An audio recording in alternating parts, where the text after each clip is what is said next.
Professor, escreveu um livro chamado Política para Perplexos. Por que escolheu esse título? El libro anterior que escribí era un libro que se llamaba La política en tiempos de indignación, que está traducido al portugués también, y me pareció que en la época álgida de la indignación, por lo menos teníamos las cosas claras. Sabíamos quiénes eran los malos, quiénes éramos los buenos, qué había que hacer para salir de la situación, quiénes eran los culpables.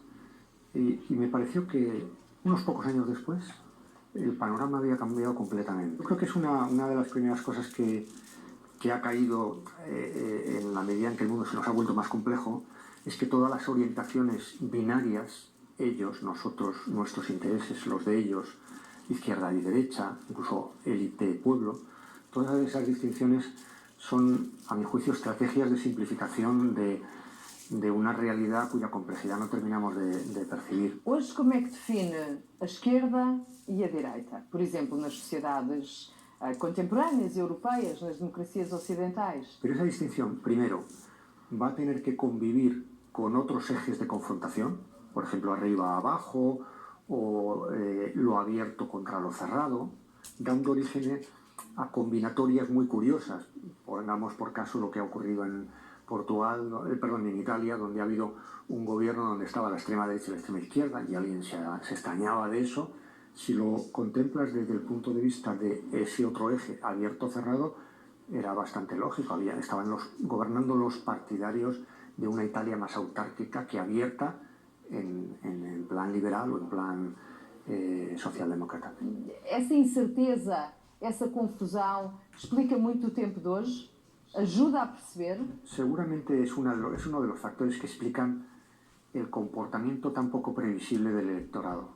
Es decir, tenemos un mundo cambiante con unas categorías políticas demasiado rígidas y ante ese mundo cambiante los electores reaccionan de una manera imprevisible y los representantes, los políticos, reaccionan de una manera oportunista. ¿Cómo así? Por ejemplo. Sí, ese oportunismo de los políticos se corresponde con la volatilidad de los electorados y por tanto nos gustará más o menos, pero tiene su lógica, tiene su explicación, ¿no?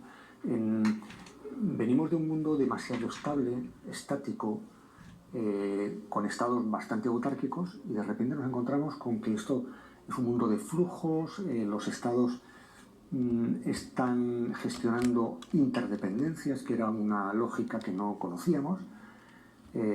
A los profesores de filosofía política nos cuesta muchísimo entender esto. É por isso que diz que as sondagens hoje em dia falham tanto. Y yo creo que nos están obligando a todos a pensar que, por ejemplo, nuestros instrumentos de predicción del futuro, tan importantes en un mundo que cambia mucho, al mismo tiempo tienen que ser más modestos. E como é que vê, por exemplo, o papel dos comentadores, dos explicadores? Hay explicaciones muy simplistas y hay personas que venden explicaciones simplistas, pero yo creo que la mayor parte de quienes tratamos de explicar desde la filosofía, como es mi caso, o desde el periodismo, el mundo actual, yo creo que somos conscientes de que esto se nos escapa de las categorías tradicionales. ¿Cuál es el papel dos jornalistas? ¿Cuál sería el valor añadido de la mediación periodística? Aquello que las redes sociales no te dan: criterio, análisis, rigor.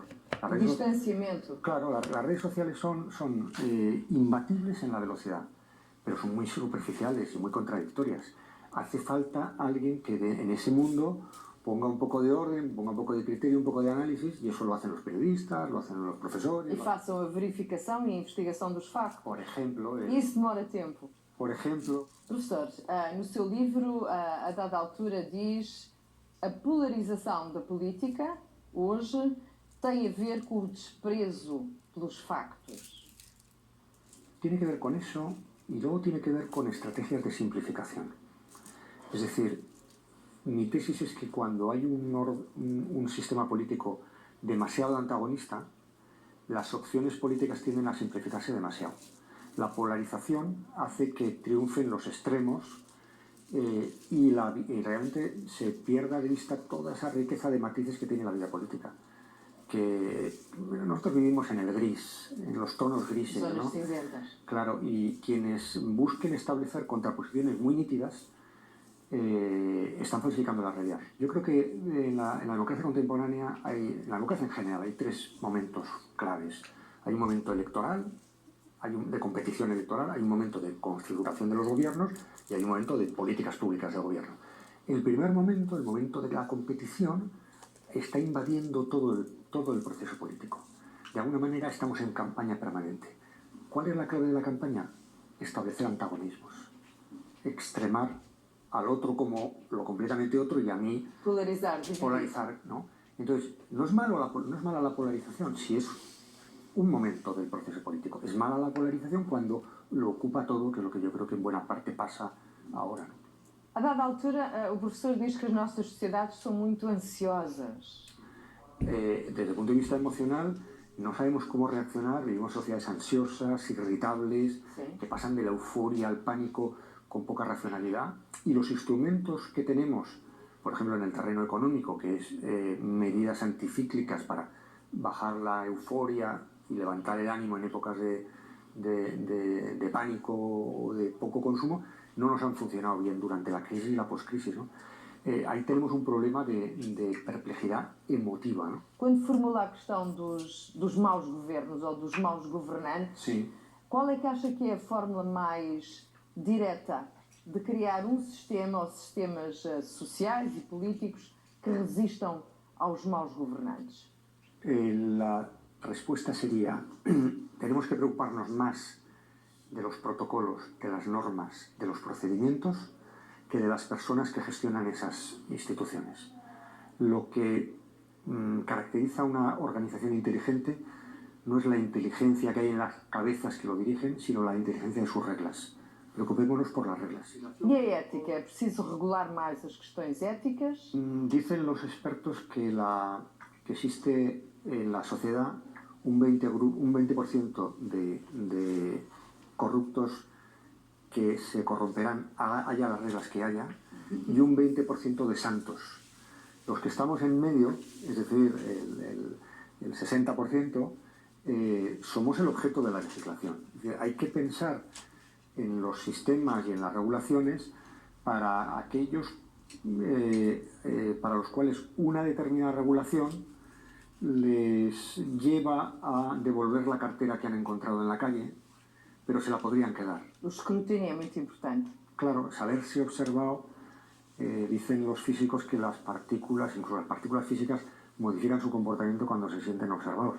Que no nos pasa a los seres humanos cuando sentimos que hay espectadores, ¿no? Y al poder político cuando se siente monitorizado por la gente. Professor, muito obrigada por nos ter dado esta entrevista à RTP. Muito obrigado.